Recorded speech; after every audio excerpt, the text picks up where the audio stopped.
Ne tani do të vazhdojmë me takimin në grupin parlamentar së bashku me kryeministrin dhe deputetët e grupit ton parlamentar do ta diskutojmë se cila do të jetë qasja sot. Mirë po, një gjë është e qartë, votimi i fshehtë është i paraparë edhe në kushtetutë edhe në rregullore në kuvendit, edhe më duket një mënyrë shumë e mirë për të kaluar këtë bllokatë të vazhdueshme të cilën po e bën opozita sot për të 10ën herë. Po vote hapur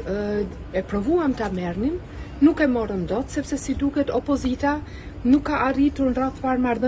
marrëveshje mes vete për krijimin e qeverisë në rast se siç po supozojnë ata